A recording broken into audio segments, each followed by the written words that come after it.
રાજકોટમાં જોખમી સવારીનો video viral થયો, જેમાં કાયદાના ધજાગરા ઉડાવીને જોખમી રીતે ઇકો કારમાં 40 જેટલા લોકોને બેસાડીને મુસાફરી કરાતી હોવાની ઘટના સામે આવી। કારમાં અંદર તો ઠીક, ઉપરની જગ્યાએ પણ કેરિયર પર પણ લોકોને બેસાડીને મુસાફરી કરાવતી હોવાનો આ વિડીયો કેમેરામાં કેદ થયો છે। કારમાં સવાર તમામ મૂળ મધ્યપ્રદેશના હોવાની માહિતી છે।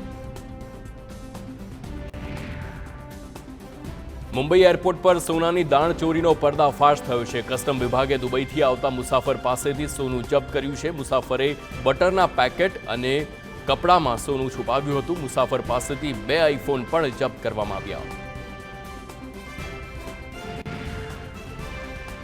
તો અમદાવાદ શહેરના યુનિવર્સિટી વિસ્તારમાં એબીવીપી દ્વારા વિરોધ પ્રદર્શન દરમિયાન પોલીસકર્મી દાઝ્યો છે। પૂતળા દહન કાર્યક્રમ વખતે પોલીસકર્મી દાઝ્યો હતો। પેટ્રોલ છાંટતી વખતે ભડકો થતા પોલીસકર્મી દાઝ્યો, તો એબીવીપીના અન્ય કાર્યકરો સહેજ માટે દાઝતા રહી ગયા।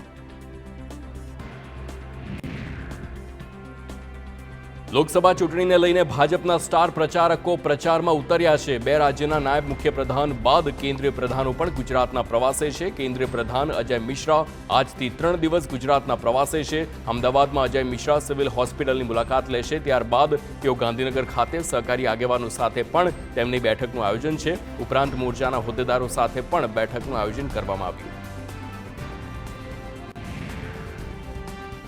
તો વડોદરામાં એમએસયુની આર્ટ્સ ફેકલ્ટીમાં મહિલા પ્રાધ્યાપકની લાલિયાવાડી સામે આવી છે। પરીક્ષાના સમયે જ મહિલા પ્રાધ્યાપક સેમિનારમાં જતા રહ્યા, તો પ્રશ્નપત્ર સમયસર ન આવતા વિદ્યાર્થીઓ પરીક્ષામાંથી વંચિત રહ્યા।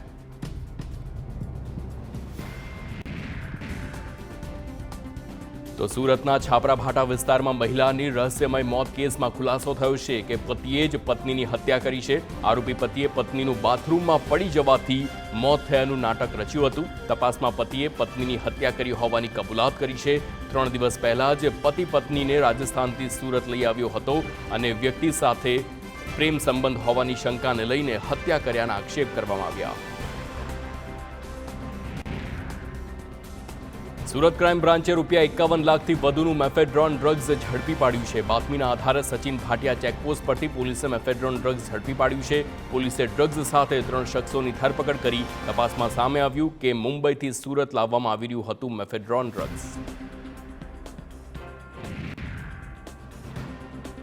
જૂનાગઢના ગિરનારની તળેટીમાં બમ બમ ભોલેના નાદ સાથે આજથી મિની કુંભ મેળાનો પ્રારંભ થઈ ચૂક્યો છે। ભવનાથ મહાદેવ મંદિરમાં સાધુ સંતો અને અધિકારીઓ દ્વારા ધ્વજારોહણ બાદ મહાશિવરાત્રી મેળાનો પ્રારંભ થયો છે। આગામી 4 દિવસ ગરવા ગિરનારની ગોદમાં ભજન, ભોજન અને ભક્તિના ત્રિવેણી સંગમથી શિવરાત્રી મેળો યોજાશે, જેમાં દેશભરમાંથી સાધુ સંતોનું આગમન થયું છે। તો 8 માર્ચ સુધી લાખો ભાવિકો ઉમટી પડશે।